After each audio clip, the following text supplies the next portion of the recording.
Prince, Godwoken. Dallas told me about you.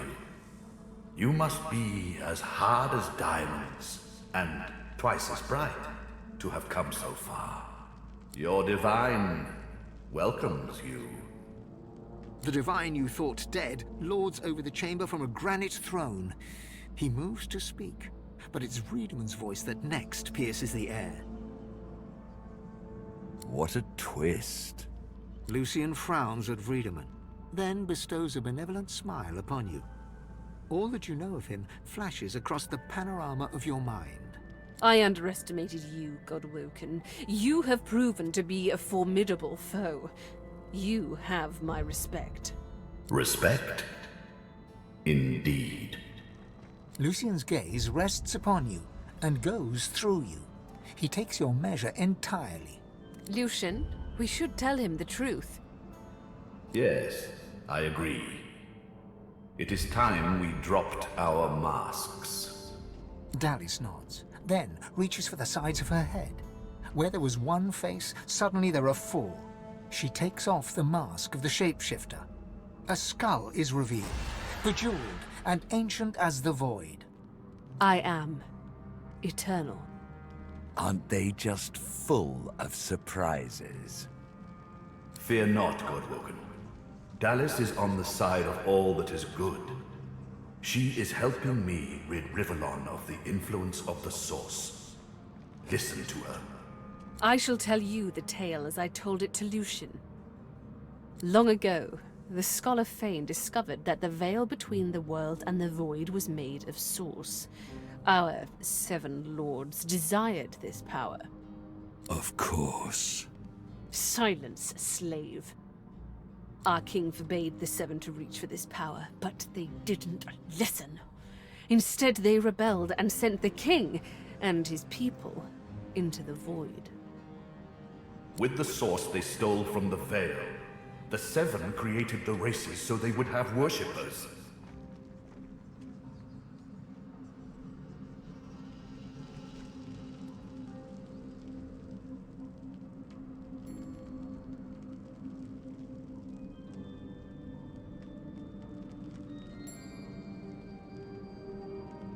The 7 made a mistake. By taking its source, they tore a hole in the veil, and it is through this hole that the void finds its way into our world. The 7's lust for power let in the void. Our goal is to close the hole they created, to restore the Source to the veil. When we are done, there shall be no more Source in the world. Rivellon will be finally free from the gods that enslaved them.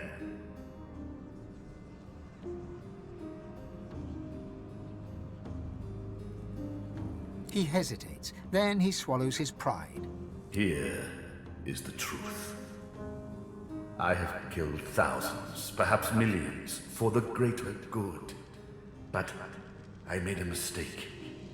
It was my use of Death Fog that opened the door to the God King. It upset the Veil and took the 7 by surprise. My one mistake meant all those sacrifices were for naught. Those sacrifices must have meaning. They must stop the void once and for all.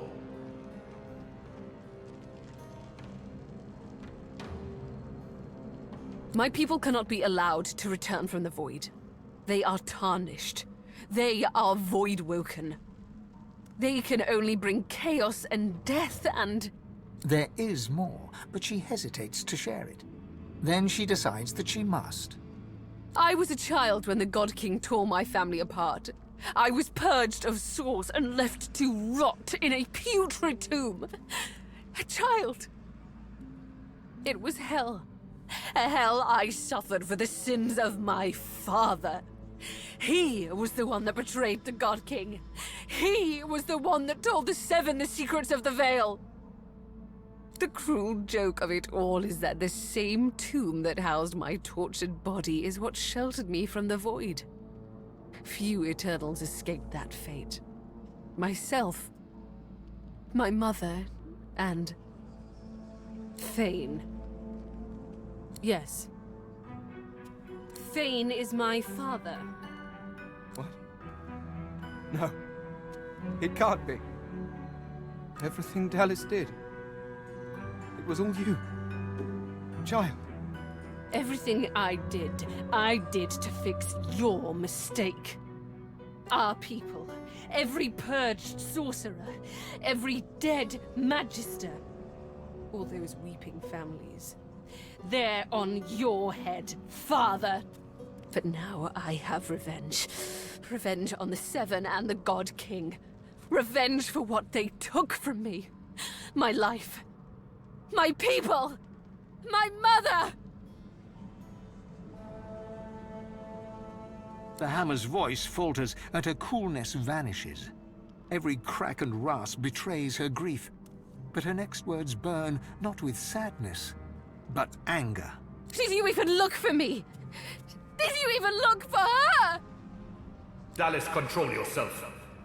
Our purpose transcends your personal wounds. Yes. You are right. Dallas's reasons weren't mine to question. All that ever mattered to me was peace.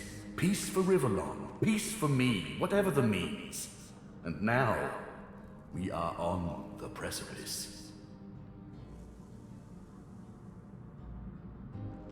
With a face ripper. And a suitable sacrifice, of course. The real Dallas didn't volunteer herself to me, mind you. Curiosity led her to the tomb. My hunger for source took care of the rest. I presume her bones remained there. And then I took her place.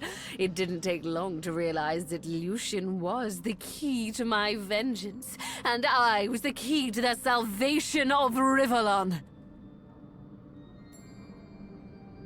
While Dallas sought the Aetherin, I started draining the gods of their source. Slurp, slurp, slurp. One more word from you, and I shall use the leash. I had to hide from the gods. So I had the walls of this crypt equipped with tenebrium and protections put in place. It worked. Everyone, even the gods, thought me dead. As divine, I was created, empowered to stop the void. I was the avatar of the Seven, their strength and their weakness. My bond to them allowed me to drain them of their source. Maggot. I am no slave. With a flick of her wrist, Dallas sends a jolt through Brachus's body. He writhes in pain. Don't worry, he's well under control. He has made a fine servant. Isn't that right? Ingrate. I used him to find the Aetherin. When we're done, I'll release him from his duty and free him from his pain. Until then... Dallas punctuates her statement with another wrist flip. Brachus shudders, but his lips remain curled in a self-satisfied grimace. Yes, in a sense. When the death fog was unleashed, many elves died. With fewer elves to strengthen himself, he sent his Voidwoken. The Voidwoken. Disgusting things. They ravaged the land they touched and infected the air they breathed. They were also an incredible stroke of luck. You see, blaming the sorcerers for Voidwoken made them easier to capture. The Aetherin now contains almost all of the source the Seven stole. Soon, we will be able to heal the Veil. The void shall be banished, and I, Lucian the Divine, shall return from the dead. A false divine, of course. I shall have no power, but the world will not know this. I shall demand peace, and we shall have it. The plan is almost complete. We have made so many sacrifices, Godwoken. All of us. Of ourselves and those we love. One last sacrifice is required. For the future of Rivellon, you must surrender your source. Decide. Be the true hero and give up your source, or be forced to submit. Like a coward. Like a slave. There is no other way. The source of the world is required to close the veil. All of the source. We only lack yours.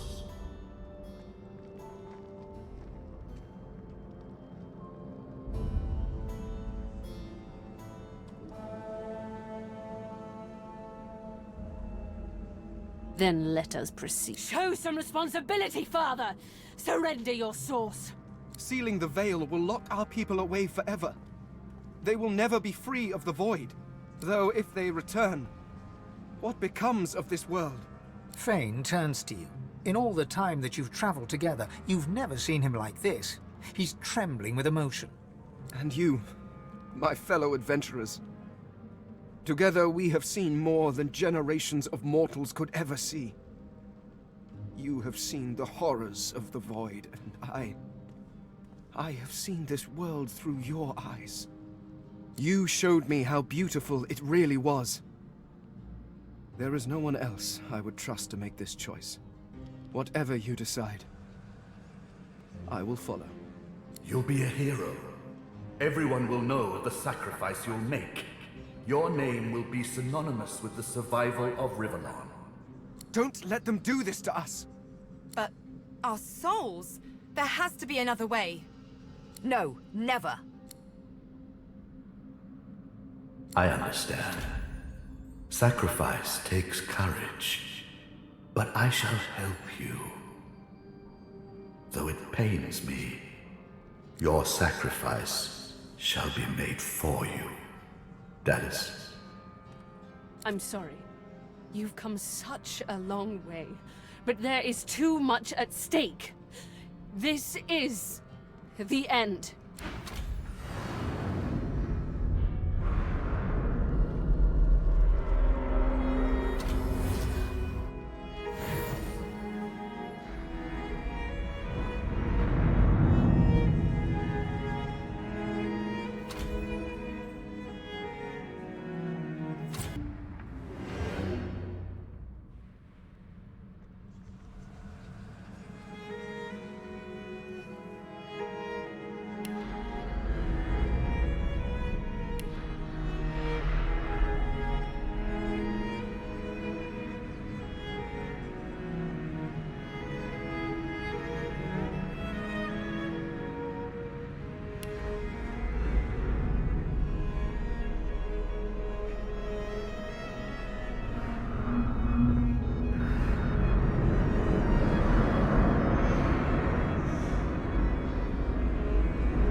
struggles to rise, but the weight of his own pain leaves him to gravity's mercy. My time is done. But your source burns so bright I'm all but blinded by it. Be wise and true, Godwoken. I am no hero, but wisdom and truth. These are values I always believed in. Dallis groans in pain. I have failed. The future of all that is rests on your shoulders. Well then, this is, as they say, it. I never dreamed that after all this, I would be standing here with one of your kind, let alone that I would be proud to do so. I cannot imagine someone I would trust more with divinity, including myself.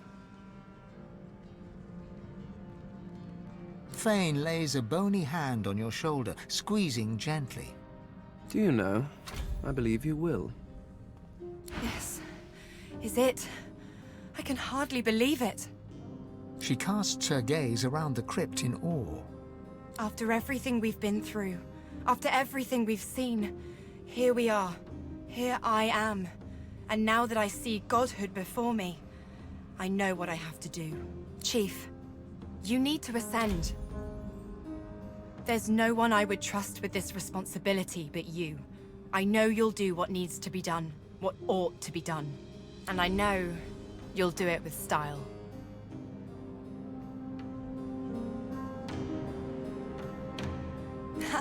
They'll never know what hit them. Now go on, shoo. You've got business to attend to. Listen, this is it. Again. And I want you to know I'm not putting up a fight, not against you. My revels are now ended.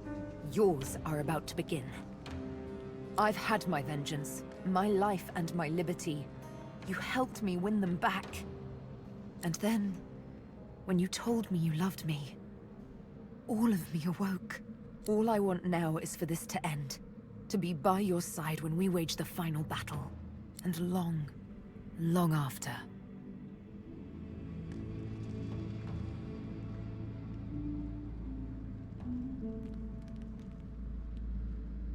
I know you do. Now kiss me. You kiss each other passionately, ready to face the darkest dark. You think back on your journey here, on all that you have seen and done.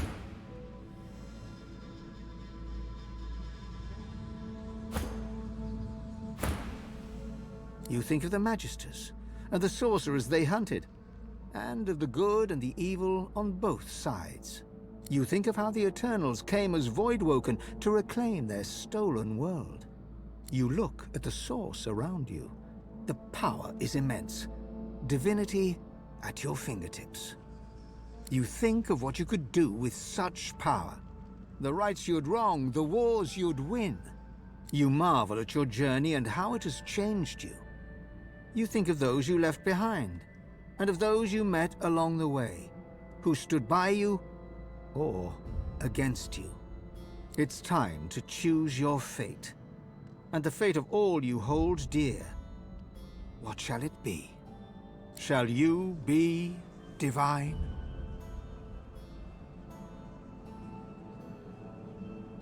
After all that you have been through, and all that you have done, all that you have become, the Aetheran lies in front of you. Divinity is yours to take.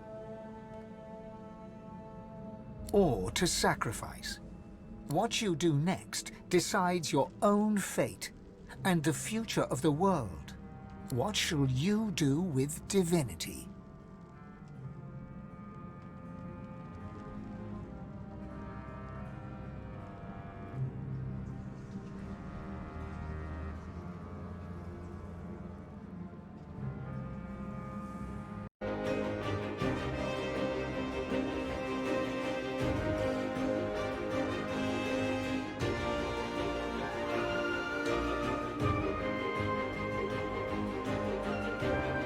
So it ended. A tale that began with my own ill-fated attempt to rid the world of the Godwoken.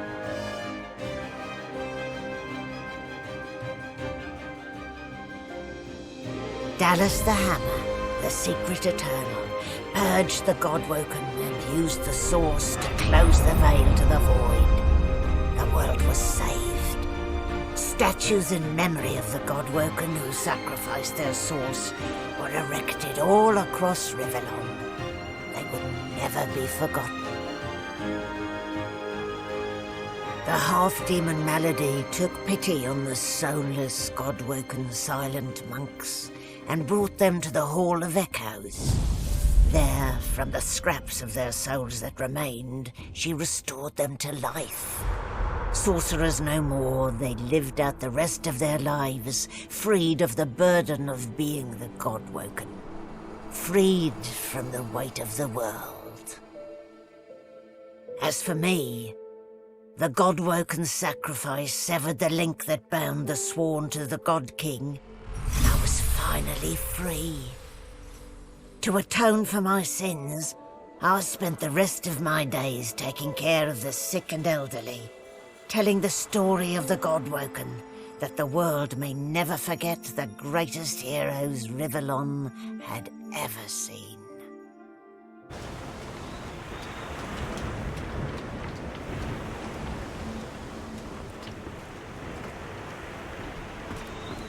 Malady stands tall and proud, sunlight sparkling off her mask. From here, she looks almost angelic. Ah, there you are. More than a silent monstrosity, less than a god. In the end, I'm not totally convinced it was worth my while to restore your consciousness, seeing what you've done with it so far. Where did I go wrong?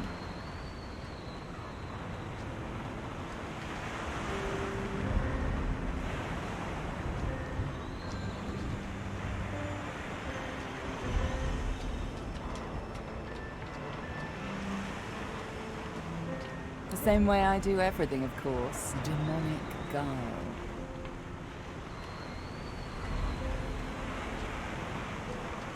How is so boring. It's the why that surprises me.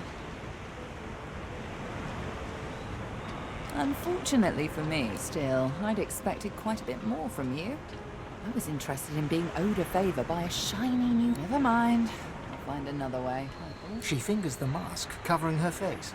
For a moment, it seems as though she's about to remove it. We've come a long way together. I did my best by you all the way. Sacrificed much. And I'd have given even more to see you fulfill your destiny. She looks you up and down. I guess this will have to do. Take a moment, why don't you? Relax, enjoy. I certainly plan to do the same. Oh, I don't know, around and about. Treat myself to some mead, a level 300. Perhaps our paths will cross again, until we find out.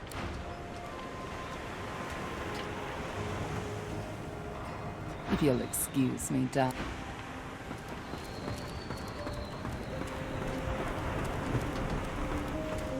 Without Source to shield it, the barriers between Nemesis and Rivellon weaken. The Void may be kept at bay, but the plane of demons is not. Look away from the past and into the future. There is so much work left to do. Look away. The flaming hatchling bounces and cheeps out of sheer excitement. Daddy! Daddy!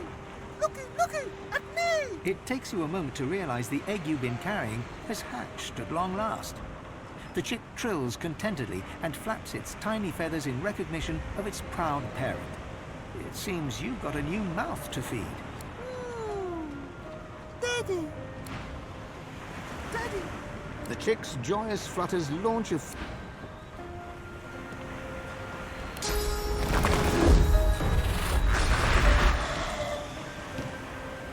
Daddy! The chick's...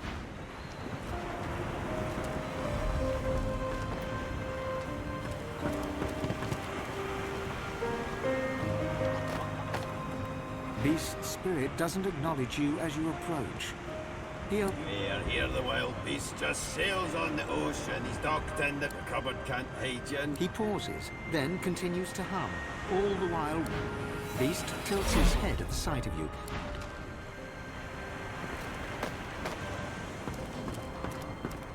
There's nothing interesting down there.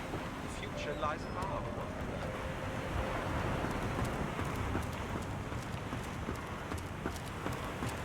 Well, well, Quirkers. Look who finally graced us with their presence. I suppose some thanks are in order. What? No, you should be thanking me. You're welcome. Honestly, Quirkers, some creatures have no sense of perspective. A huge grin slowly... Of course, had you not stopped this God King and his lackeys...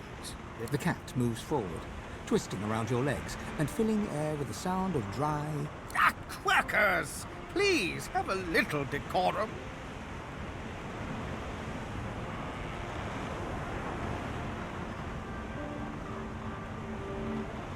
Quirkers arches his back, almost dislodging Silora. This battle is won, my friend, but we still have a war to fight. We've undone... They summoned the Great Acorn once. They will be able to That is the future Quirkers and I have ahead of us. We no longer need a shield, but we are very happy to have a friend.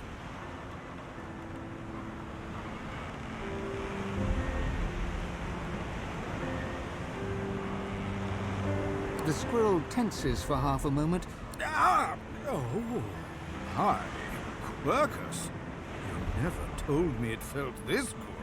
Well, that was certainly an experience. Of course, this has all been something of an experience, eh?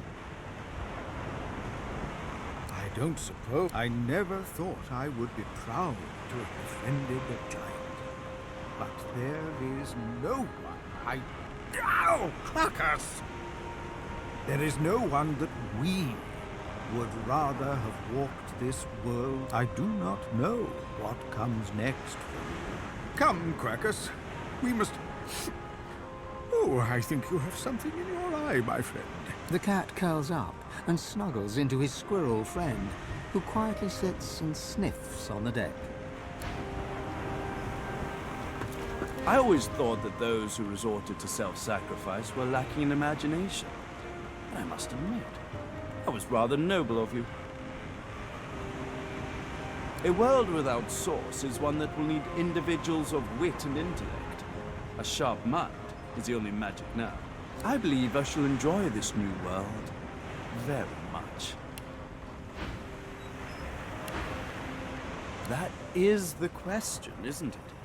How does one top the greatest feat of necromancy ever conceived? I might have the answer to that. No, of course you wouldn't. It's a written language, unreadable to most, but myself naturally. It comes from a mystique. I intend to seek them out.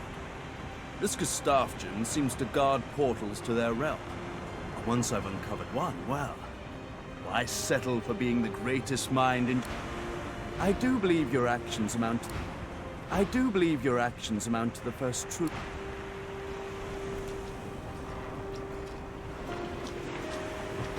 The purging that once silenced you remains on your mind as you approach Gareth.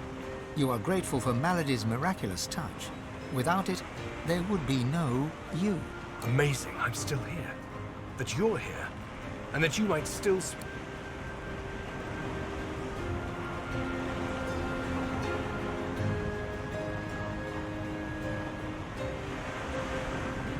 I only did what I was meant to do. I don't deserve thanks. I gave only the best. Gareth shakes his head vigorously in response. Self-pity is as dangerous as any man I have battled, Alexander included. In this new world, this world without the seven gods, it's a foe I plan to defeat for good.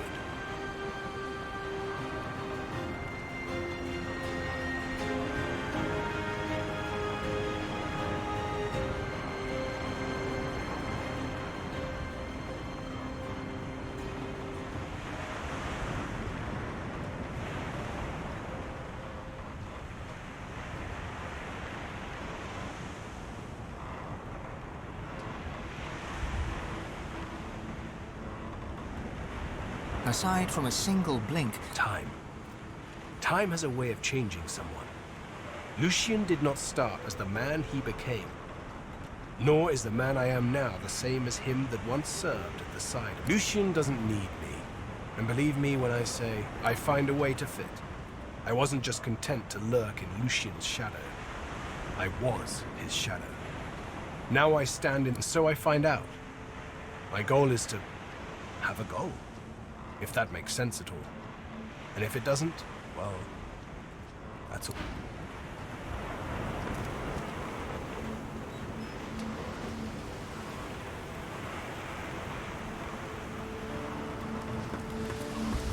It gives me almost as much pleasure to speak to you as it does to be whole again. I will always be an ally to those that carry swords, to those whose blood is of the heroes of old. I am at the ready. She is full of surprises. My wood was splintered. I feel better than new.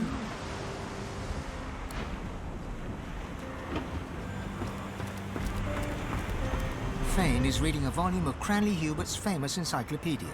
He leafs through it slowly, muttering to himself. I see. Intriguing. He glances up at you, big, empty eye sockets taking in every detail. Well, well, there you are. Another fine specimen of your kind. A little leaner than when we first met, and a little less divine than you'd hoped, I imagine.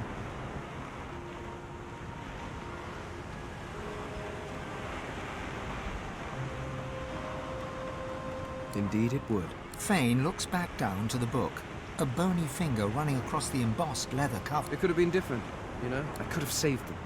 I could have found a way.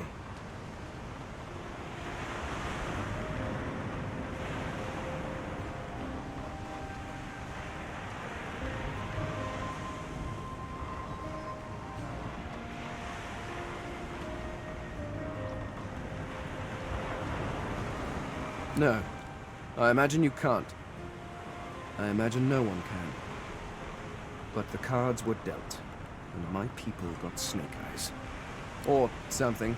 I never took the time to learn how the average Rivellonian entertained themselves. Then again, you are no So, what do you think you'll do, now that we live in a source-free world?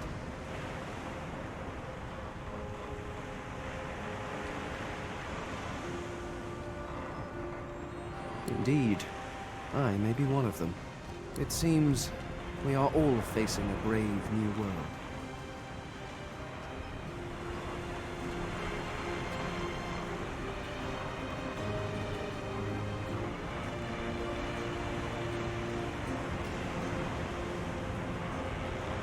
The skeleton hefts Hubert's dog-eared encyclopedia, its weight heavy in his hands.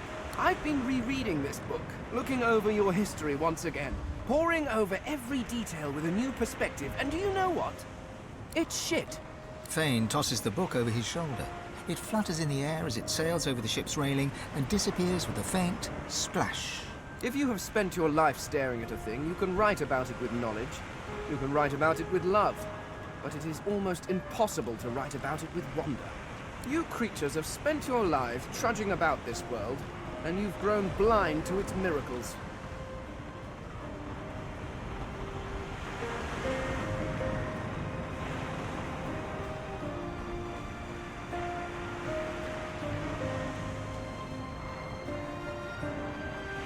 Take otters, for example.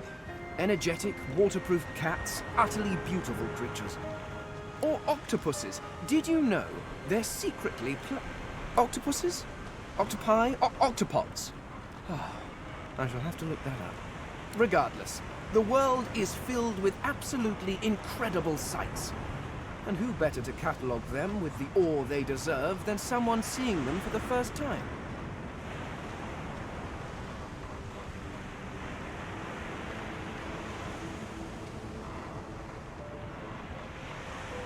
Do you know, there is the idea that nothing is ever truly created or destroyed. I suppose we are all Source, just in different forms.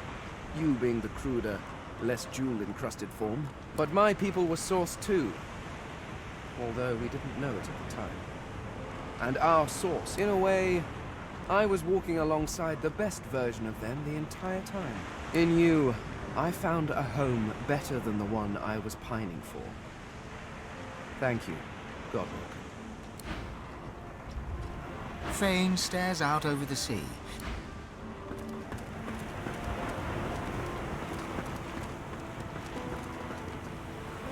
Are you okay? You don't look... Are you okay?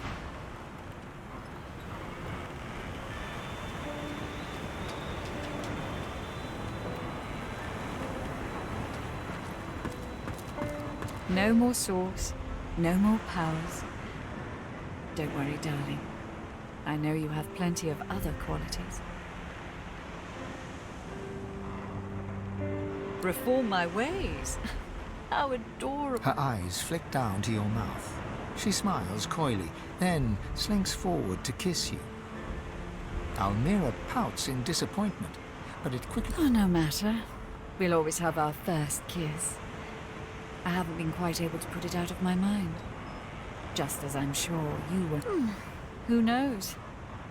A nice cottage someplace quiet for Mahali and I. A roaring fire and a feather bed. Maybe. Maybe. But a girl needs some fun, doesn't she?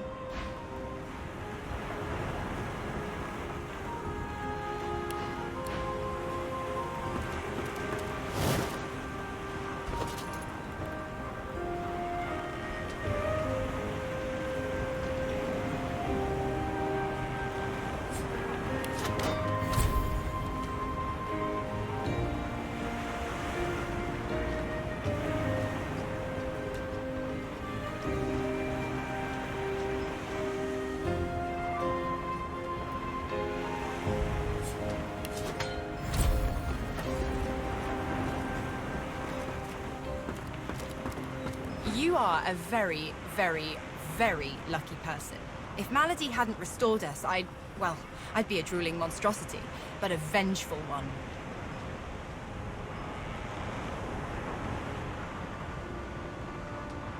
Me too. I would have made an awful silent monk. Alosa must sing, and that's that.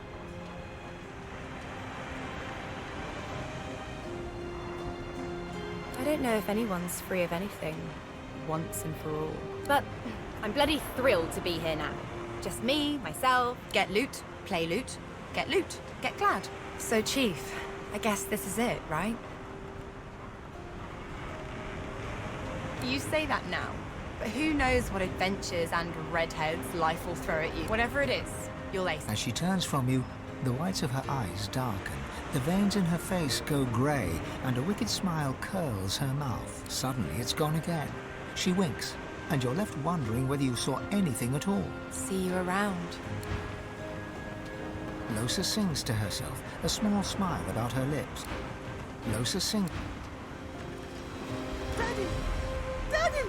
The chick's joyous flutters launch a few stray sparks into the air.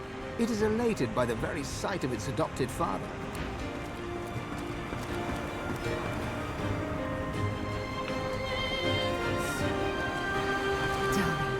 You're here, and I'm here, if just barely. Thank the gods, or whomever, for Malady. I'm curious to see how long he'll last. I suppose in the end, I want more from life than to belong to a stale pantheon. I'll serve my people, but I won't forget what we shared. We love each other after all. A kiss, and oh, how sweet. Let's do good. Both of us. We may as well serve as examples to the god we call our friend. Sabille cups your cheek in her hand, and in her soft cat's eyes, you can read the prospect of tender days to come.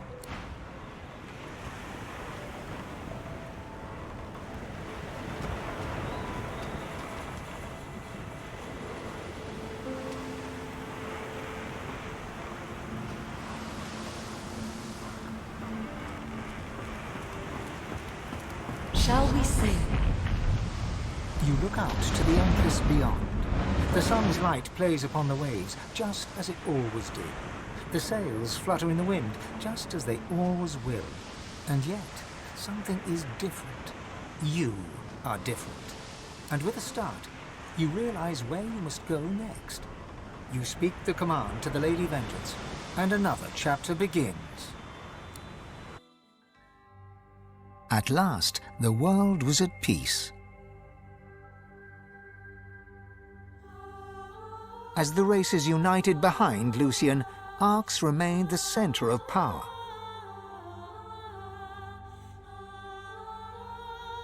The ancient Lizard Empire opened its gates. The houses disbanded, and the Empire adopted a pluralist quasi-democracy. Anyone could vote for whoever they pleased, as long as the House of Shadows approved.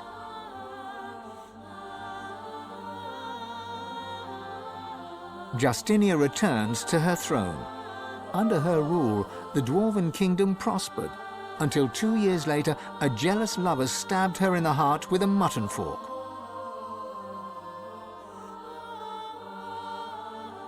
Lucian made amends to the elves. He gave them lands and vast riches from the coffers of the old divine order. But the elves never forgave him. They would not trust humans again.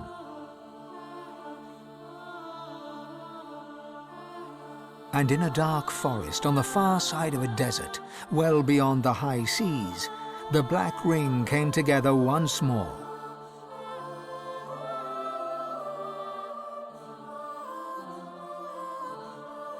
The island of Fort Joy, the old redoubt of the Source King Brachus Rex, was turned over to the people of Driftwood to use as they wished.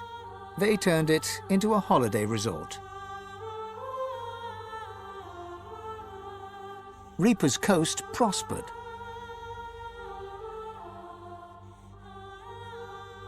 The fisheries returned, and the fertile farmlands produced the greatest harvests the surviving farmers had ever seen.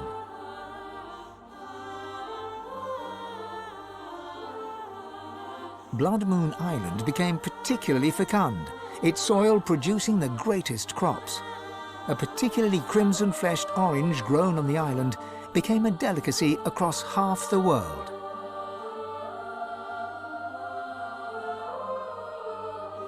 The black pits took fire.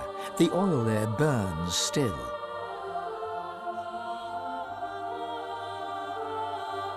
Driftwood became a center of industry, trade, and transport.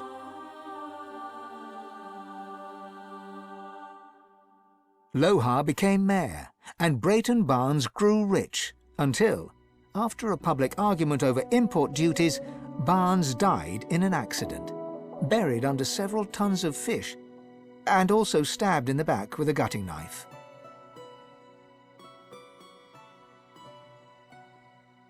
Lagan left his over-demanding wife and began a relationship with a local bard. In the spirit of loving generosity, he returned the ring to his now ex-wife. In a fit of rage, she threw it into the sea.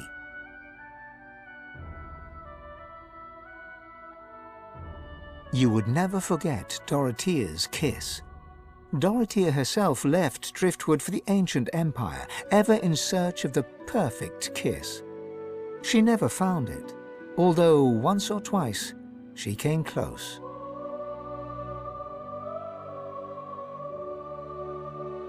The nameless isle had vanished. Although only open water remained, by instinct ships would steer clear.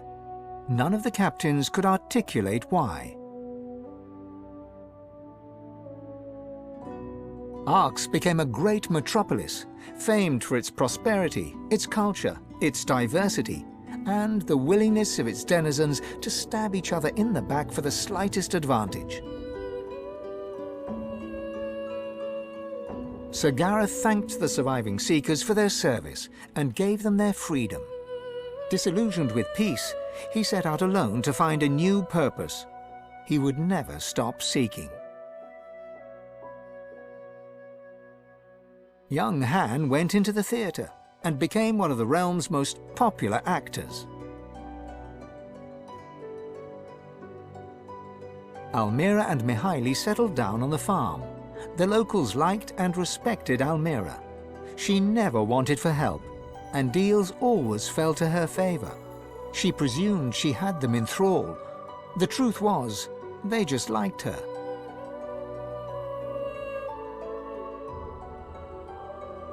With no new divine, Malady found herself in a predicament. She had an important problem to solve, but no ally strong enough to call upon, and so her search continued. Having performed the greatest act of necromancy in history, Tarquin found the new world unchallenging. He became obsessed with rumors of another plane of existence. One day he vanished and was never seen again.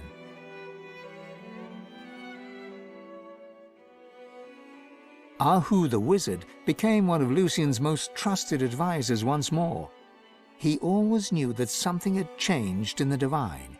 He never discovered what that was, or, if he did, he never said a word.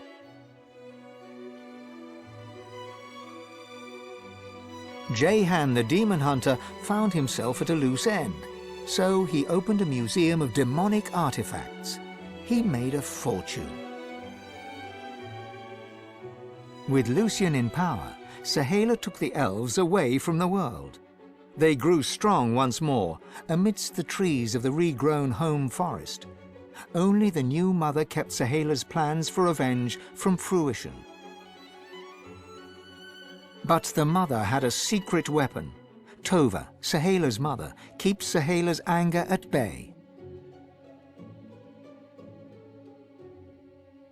Lucian returned as divine, united the races, and became Lord Emperor of all Rivellon.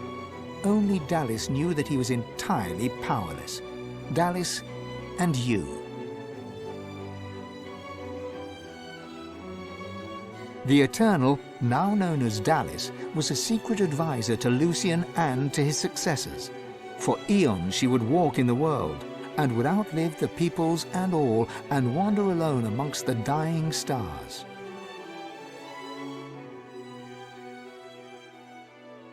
His run-in with his daughter set Fane on a new path. He travelled Rivellon, recording the wonders he discovered, but always kept a socket peeled for signs of the Eternals. He hoped to find the wife he'd lost, but he never did. Then again, he's still looking. As the new mother, Sabine found a great forest and founded a new elven homeland. Elves flocked to her and worshipped her as a goddess. Sabine swore never to kill again, but once in a while she'd look at her needle and smile. Losa returned to her music and enjoyed a storied career as Rivellon's premier musician. Dark moods would at times overtake her, and she would spend long hours walking in the wilds. She always returned with a new song. And then there was you.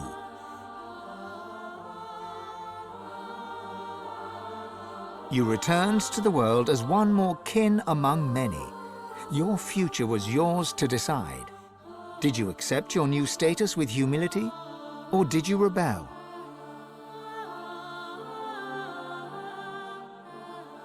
Only you know the truth.